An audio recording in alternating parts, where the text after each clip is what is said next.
Naam, uhali gani mpenzi mtazamaji wa Channel 10 Plus, karibu katika kipindi chetu hiki, kipindi ambacho ni cha kwanza kabisa, kipindi kipi ambacho kinazungumzia maisha ya vijana katika Ukristo. Na katika kipindi hiki tutakuwa na mambo mengi ambayo tutajifunza.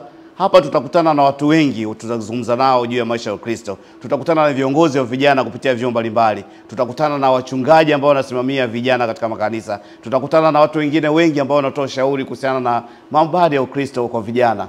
Basi kipindi hiki kitakuwa ni bora zaidi kwako kijana, kama utakuwa unakifuatilia na kuweza kujua maisha gani yanatakiwa uyaishi kupitia katika Ukristo wetu. Na siku ya leo nikuambie kwamba ni mara ya kwanza kama tumezungumza, lakini ninaye mgeni ndani ya studio. Baadaye nitamkaribisha na yeye aweze kujitambulisha, yeye ni nani na anatokea wapi, na baadaye tutaendelea na mada yetu ya siku ambayo siku ya leo tutaanza nayo katika kipindi hiki. Mimi nakutangazia kipindi hiki naitwa Fredrick Kichindo, ndiye mtangazaji wa kipindi changu. Karibu tuungane katika kipindi hiki cha kwanza, na bila shaka utakuwa sehemu ya kipindi hiki na utabarikiwa. Mtumishi, karibu. Asante sana. Naomba ujitambulishe kwa watazamaji, tuambie wewe ni nani na umetokea labda kanisa gani? Sawa. Kwa majina naitwa Reverend Father Vincent Julius Kiondo. Ni kasisi msaidizi wa kanisa kuu la Mtakatifu Albano, lakini pia ni mratibu wa vijana Diocese ya Dar es Salaam, kanisa la Anglican Diocese ya Dar es Salaam. Karibu sana. Asante sana. Asante. Sasa mchungaji, kama ulivyosema, wewe ni mchungaji ambao unasimamia vijana katika kanisa, na ukiwa na nafasi ya diocese. Diocese ni nafasi kubwa baada ya jimbo kwa kanisa la Anglikana, inayofuata ni diocese. Hebu tuambie, kijana ni nani katika Ukristo?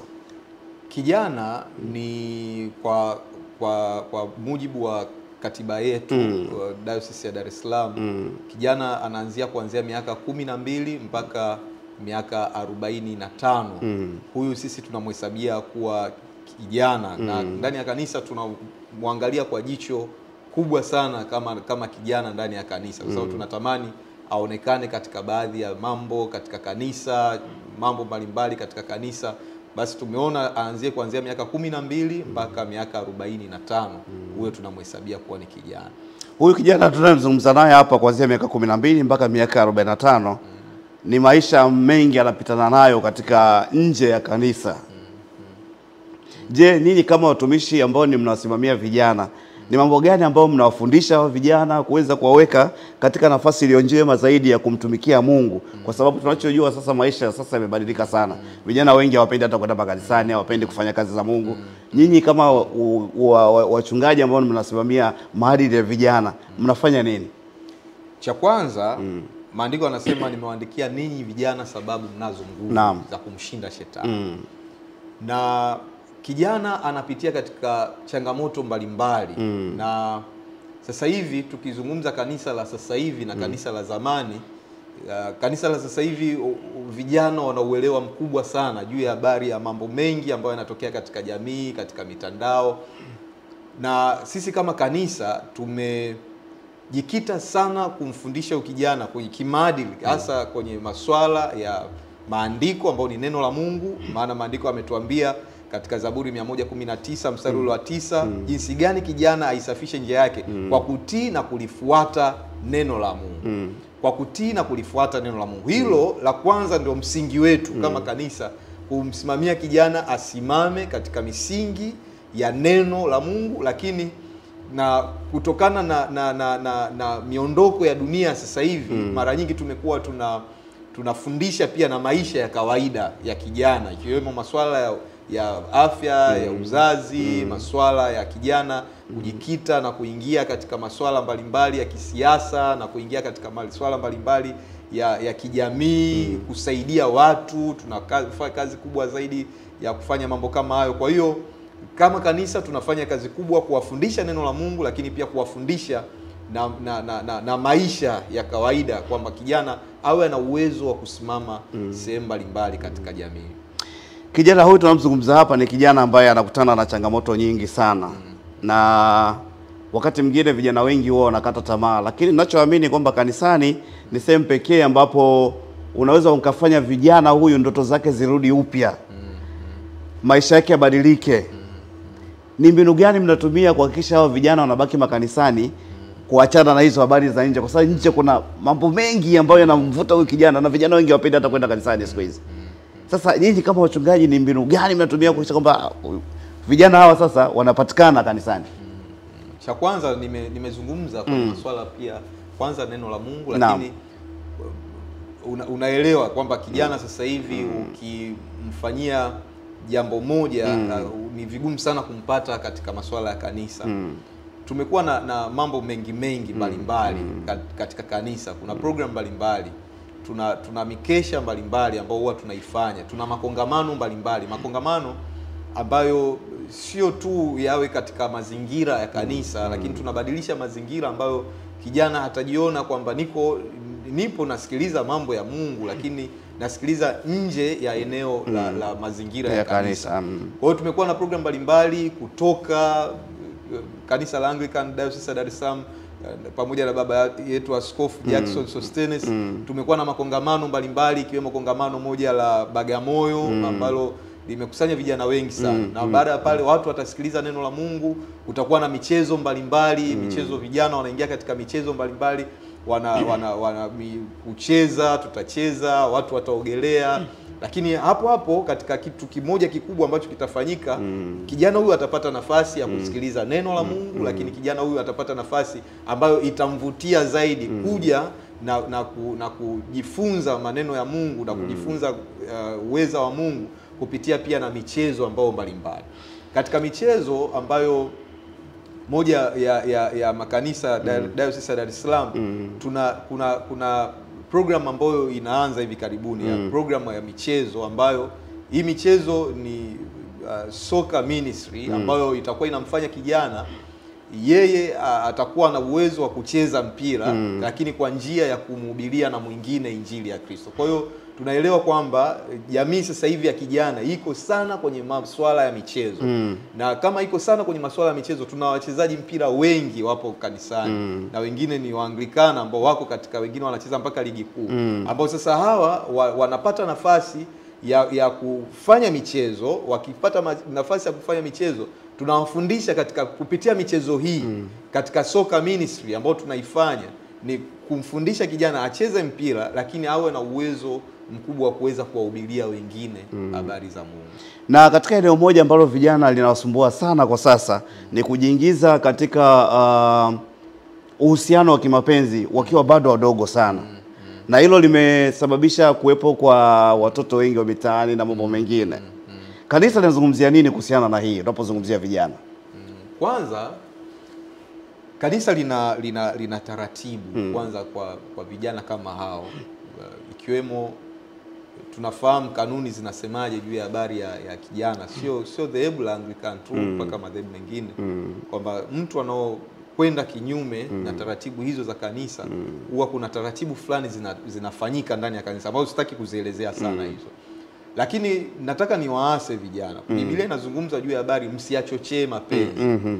Na dunia sasa hivi imeingia sana kwenye masuala nashukuru nchi yetu Tanzania imezuia baadhi ya mitandao ambao mfano picha za ngono ambazo unaweza mtu anaangalia katika simu yake, ambayo hiyo imesaidia sana. Hizo ni sehemu ya kuchochea. Watu vijana wengi wanachochewa na vitu ambavyo wanaviangalia, kwa sababu once unavyoangalia ndivyo unapata nafasi ya kutamani kwenda kujaribu. Kwa hiyo vijana wengi ambao wameingia huko, siwezi kusema tu kwamba ni wao wenyewe, lakini na malezi pia yamechangiwa. Dunia sasa hivi wazazi sio wepesi sana kumkemea kijana, bwana hebu acha kufanya hivi. Na mara nyingine tunaona hata katika vipaimara kuna wengine unaweza ukamgombeza mtoto wa kipaimara, mzazi akaja akakusema mwanangu amefokewa. Kwa nini unamgombeza mwanangu? Na hiyo tumekuwa tunapambana nayo sana. Tunashukuru uaskofu umefanya kazi kubwa sana katika kila vipaimara kuwafundisha hawa vijana kujaribu kuonyesha ujana wao katika nafasi mbalimbali. Tunaelewa zamani watu walikuwa wanaenda JKT, tunaelewa zamani watu walikuwa wanafundishwa mtoto wa kiume aweje. Na hiyo sasa hayo mafundisho mengi hayapo sasa hivi. Na katika vipaimara tumekuwa tunawafundisha hawa vijana, kwa sababu kuanzia miaka 12 hiyo ambayo tunazungumza kama ni kijana anakuwa na nafasi tayari ameingia katika darasa la kipaimara ambao kule sasa anapata haya mafunzo mbalimbali ya namna ya kujitunza usichana wake, namna ya kujitunza uvulana wake na namna ya kuwa yeye kama mwanaume, kama kijana wa kiume, namna ambavyo anaweza akafanya mambo yake mengine yaende.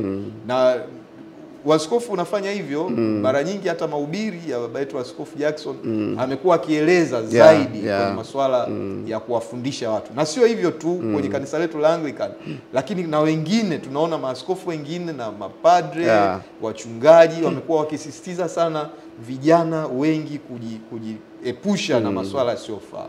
Nadhani kimoja kikubwa ambacho kinawafanya vijana wengi kukosa mafundisho. Na Biblia inasema watu wangu wanaangamia kwa kukosa maarifa. Maarifa, kanisa hapa katikati lilipata uzito fulani kuingia kufundisha. Pengine tunaona ni sehemu ya jamii, wazazi ndo kazi yao. Lakini kwa sasa hivi kanisa limeona vijana wana nafasi kubwa. Kwa mfano sisi tukio letu la vijana, kongamano la vijana ambao tunaenda Bagamoyo, mpaka vijana wa kipaimara wanapata nafasi, vijana kuanzia miaka 12 wanapata nafasi ya mafundisho yao binafsi. Hiyo ni kuona umuhimu ya hawa vijana kuwafundisha ili kukwepa hizo na mianya mbalimbali ambayo itamfanya vishawishi mbalimbali ambavyo vitawafanya yeye kuingia katika hizo. Sambamba na hilo mchungaji, pia kuna shida nyingine ambayo hiyo pia nayo iko hata makanisani hivi sasa. Utakuta kwa habari swala zima la mavazi. Kuna mavazi ambayo tunajua yanapaswa kuvaliwa kanisani, mavazi yanapaswa kuvaliwa sehemu nyingine, lakini utakuta binti kaingia kanisani na kinguo kimemshepu mwanzo mpaka mwisho. Hiyo ushauri wako kama mchungaji kwa vijana pia, kwa sababu hata vijana wa kiume nao utakuta kasuruali kake yani alikuwa kavaa kwanza kako juu kuliko hata nani, lakini yani kuna vitu kama hivyo pia upande wa mavazi. Mnalizungumziaje pia hilo?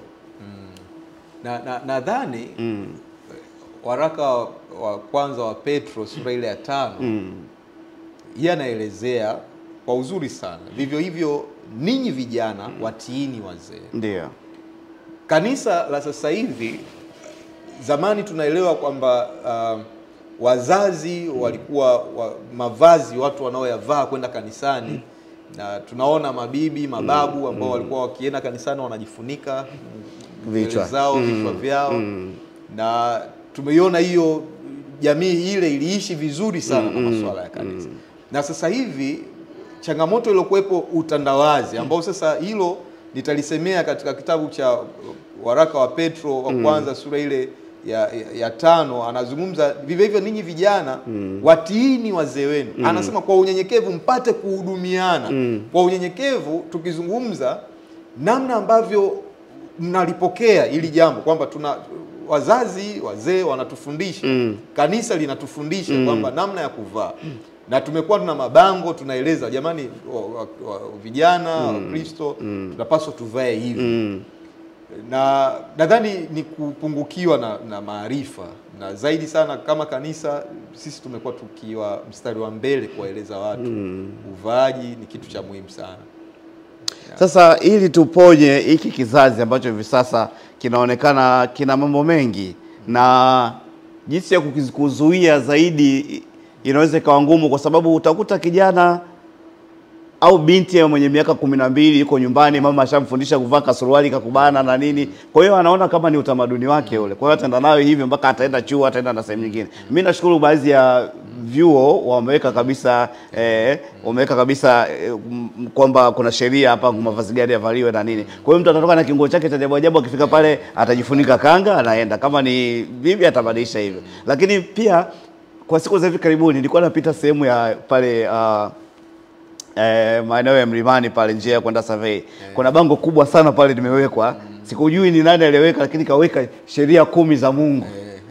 Na kaweka kwenye njia inayoelekea chuo kikuu, kwa sababu wanajua pale kuna vijana wengi na mambo mengi. Kwa hiyo at least wanapata kutazama hiyo, waweze pia kujifunza neno. Sasa sisi kama kanisa au sisi katika Ukristo wetu tufanye vipi ili kuhakikisha kwamba haya mambo yanafanyika, kwa sababu utakuta hata hapa kanisani utakuta mtu binti mwingine katoka huko nyumbani kapaka nguo chake ndani, na ikifika pale kanisani atajifunika kanga, ataingia, atashughulika na shughuli zote za kanisani, ataondoka.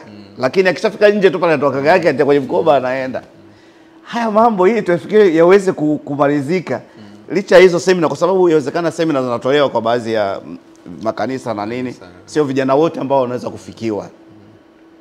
Kunaweza kukawa na njia nyingine ambayo inaweza kufanyika ili kuhakikisha kwamba angalau kwa asilimia kubwa at least kwenye vyuo na maeneo mengine, kama viongozi wa vijana mkaingia huko pia kufundisha. Tuna programs ambazo zinatoka kuelekea kwenye vyuo. Lakini tukizungumza hilo, kwanza ni sisi wenyewe ndani tunafanyaje? Tuna hapa mapadre, wachungaji, viongozi wa kanisa hawapaswi kukalia kimya jambo hili. Sisi kama idara za vijana tunafanya kwa nafasi yetu. Na nafasi kubwa ambayo Mungu ametupa ni kuwaeleza vijana namna hiyo ya kuvaa. Na tukizungumza viongozi wa dini, tukizungumza makasisi, mapadre pamoja na wachungaji mbalimbali na wainjilisti, kuwa mstari wa mbele wao kueleza, kwa sababu tukizungumza idara iko katika nafasi ya juu. Tukizungumza hiyo la makanisa, mapadre na wachungaji pamoja na viongozi wa dini katika makanisa mbalimbali katika madhehebu yetu, sisi ndio tunatakiwa tuwe wa kwanza kuwaeleza hawa vijana, tusifunike macho, kueleza ukweli. Na mara kadhaa tumekuwa tukiwaeleza mpaka viongozi wa jumuiya, kuwaeleza watu kutoka kwenye jumuiya, kwa sababu tuna jumuiya ndogo, zile za kanisa dogo. Tunazungumza kwenye maswala, wakija katika ibada wafanyeje, na mara kadhaa tumekuwa tukiwafunika wale ambao wanakuja na niona baadhi ya makanisa wanakuwa na kanga kabisa, mama anasimama pale kikono mengine kingo chako cha ajabu anaenda kufunika.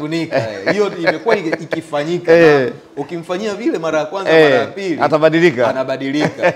Lakini hiyo haitoshi. Zaidi hapa tunazungumza kuhusu habari ya uponyaji wa moyo, wa roho.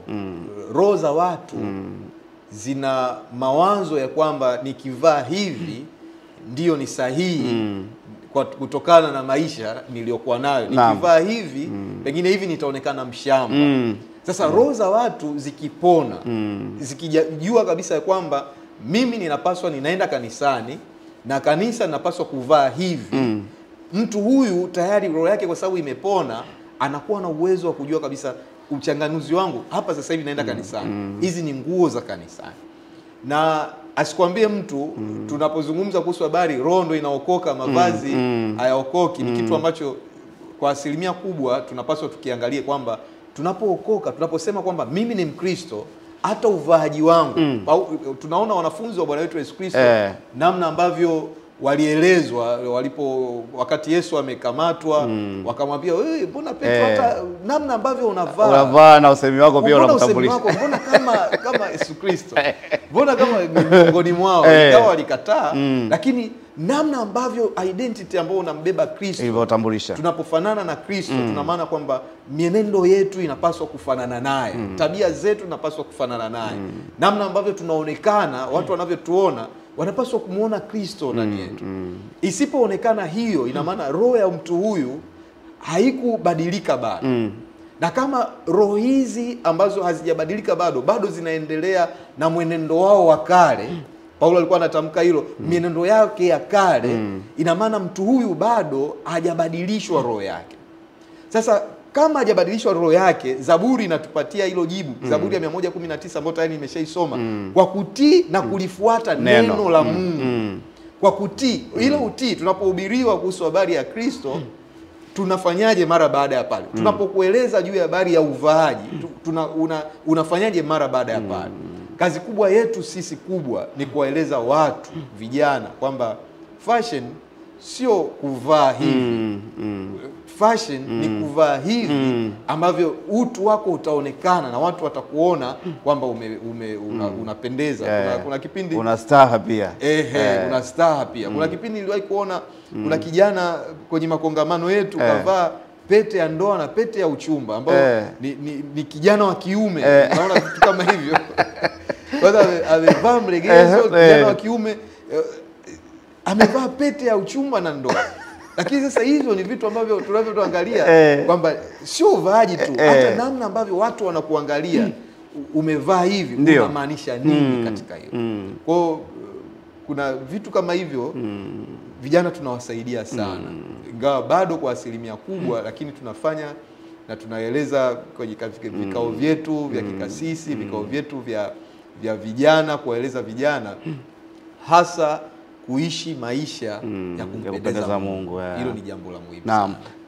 Nadhani kuna andiko sikumbuki ni Timotheo kama wa pili hivi ambayo inazungumzia kwamba mtu asidharau ujana wako, bali sijui, mimi sio mtaalamu wa maandiko sana, lakini andiko linasema hivyo. Uone kwamba lile andiko pia kama linawatia vijana kiburi fulani, kuona mimi kijana bwana, kwa hiyo na maandiko yanasema mtu asidharau ujana wako, bali sio nini. Aone kwamba pia inaonekana kama kuna baadhi ya vijana wanajiga kiburi kwa kupitia pia mgongo wa maandiko. Interpretation.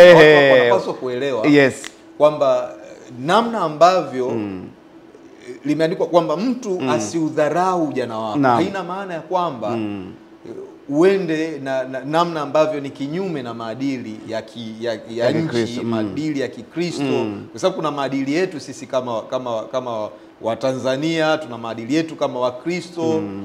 Haina maana kwamba tutoke katika hayo maadili ndio tuonekane ya kwamba tusidharaulike au dharaulike. Unaweza ukavaa suti vizuri na bado ukaheshimika. Ndio. Unaweza ukawa maneno yako bado pia ukaheshimika na watu.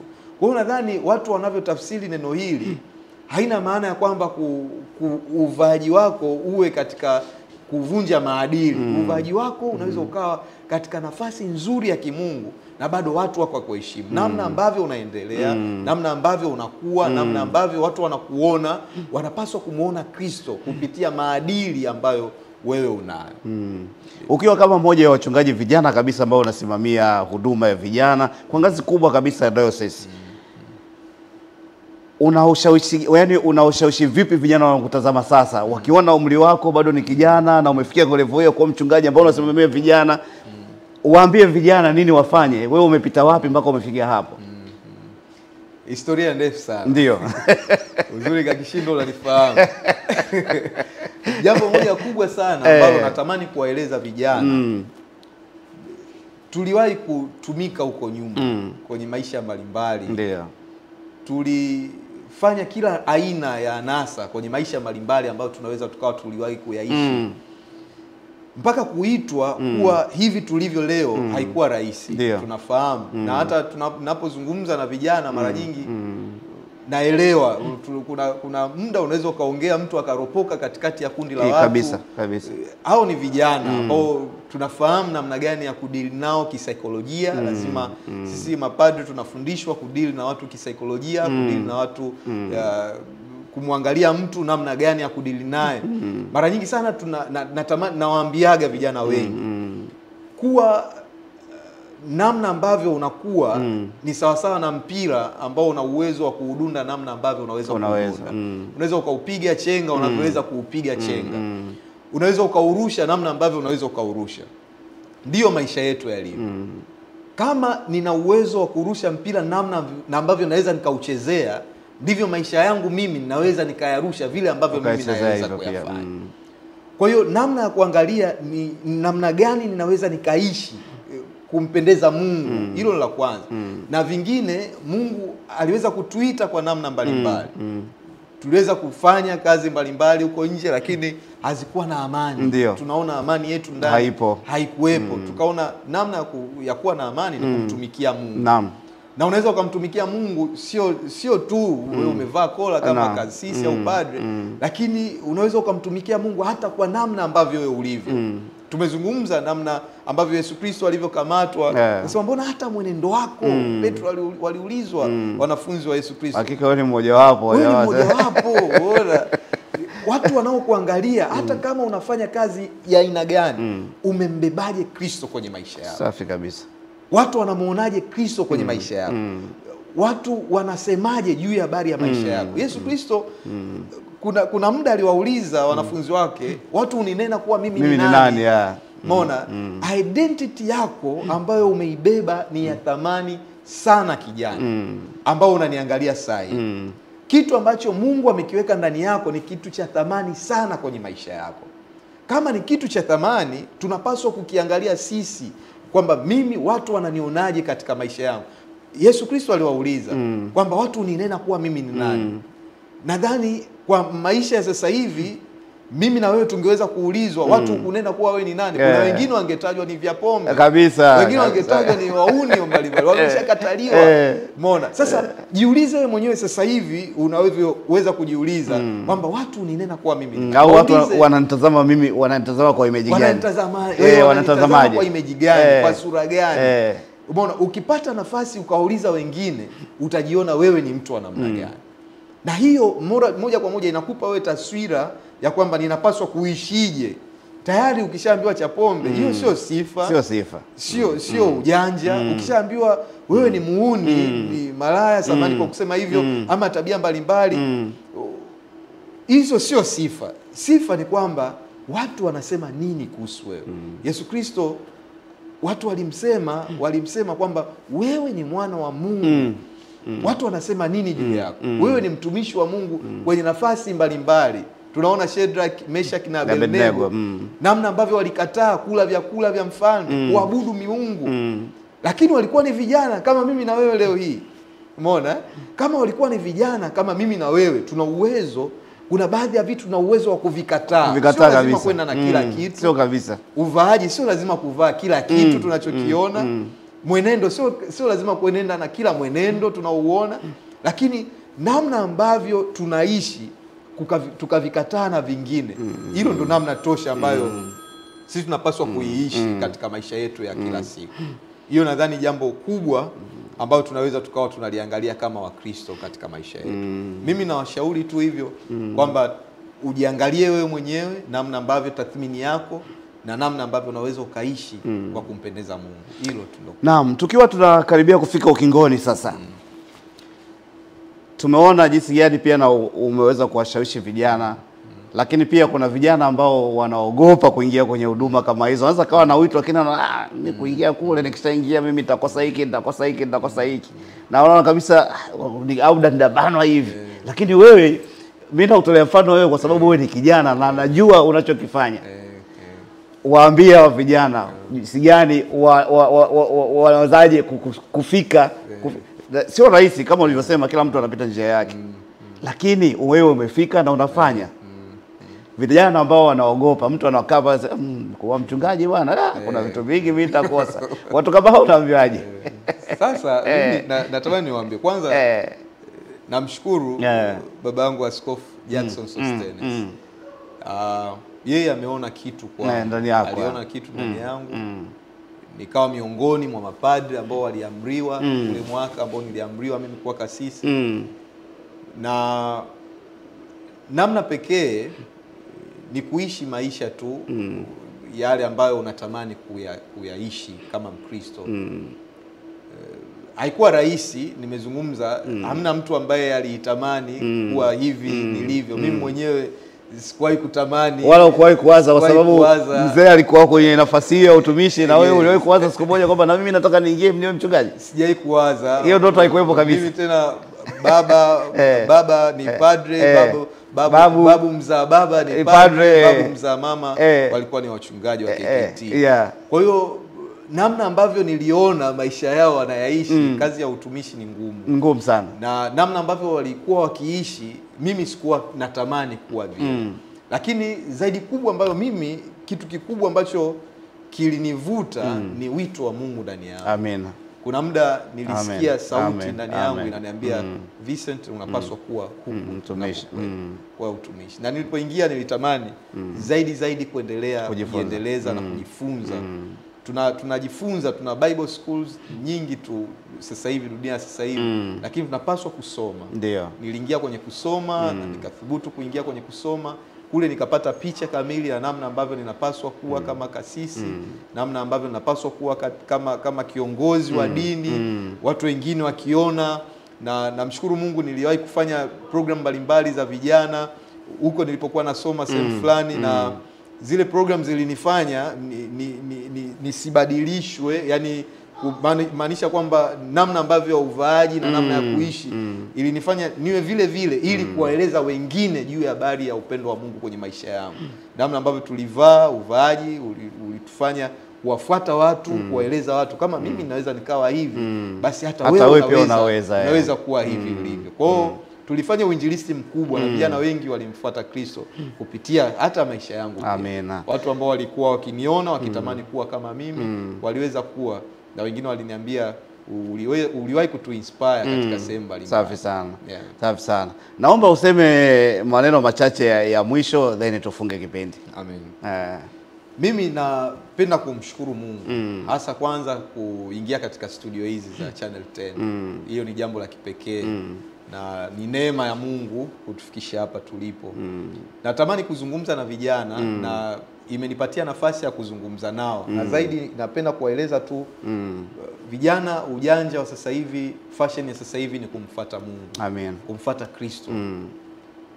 Huwa nawaambiaga vijana wengi, hata kama umekesha club siku ya Ijumaa ama Jumamosi, pata muda mchache na Mungu. Usijihukumu ya kwamba nimeenda kukesha kwenye club, siwezi kwenda kanisani. Usijihukumu nilifanya kitu gani usiku na siwezi kwenda kanisani. Kanisa maana yake ni mkusanyiko wa watu wenye dhambi na wote tunakusanyika sehemu moja, tunamtafuta Mungu. Hiyo ndio maana ya kuabudu Mungu. Hiyo ndio maana, hakuna mtakatifu. Wote sisi ni wenye dhambi. Kwa hiyo tusijihukumu kwa sababu ya matendo tunayoyaishi, zaidi tukimbilie kwa Mungu ili Mungu aweze kutubadilisha taratibu kutokana na tabia tulizokuwa nazo mwanzo. Mungu aweze kutubadilisha na kututoa kule kwenye maisha yasiyofaa. Hilo ni jambo kubwa ambalo natamani nawaambiaga vijana wengi, tusimkatae Mungu kutokana na maisha tunayoyaishi, zaidi tumtafute Mungu aweze kutubadilisha kutoka katika tabia mbalimbali. Naam, tusimache Mungu kwa sababu ya maisha tunayoishi, lakini tumfuate Mungu kwa sababu huko ndiko kwenye suluhisho. Msikilizaji, hichi kipindi ndio kimefika tamati namna hiyo, na mimi nikushukuru. Kama tulivyosema, hichi ni kipindi chetu cha kwanza, kitakuwa na muendelezo kadri siku zinazidi kwenda. Mchungaji, mimi nikushukuru kwanza. Asante sana kwa kuweza kuja na sisi tukaweza kuzungumza mambo mengi kuhusiana na vijana. Na mimi niko nafasi pia tutapata kuja kuzungumza zaidi juu ya wewe ulivyoingia kwenye huduma na jinsi gani tunaweza tukawapata vijana wengine wakaja kufuata nafasi kama ya kwako. Mimi niseme asante kwa kuwa nasi na nikutakie utazamaji mwema vipindi vinavyofuata hapa Channel 10 Plus. Jina langu ni Fredrick Shindo. Mpaka wakati ujao, Mungu na kubariki sana.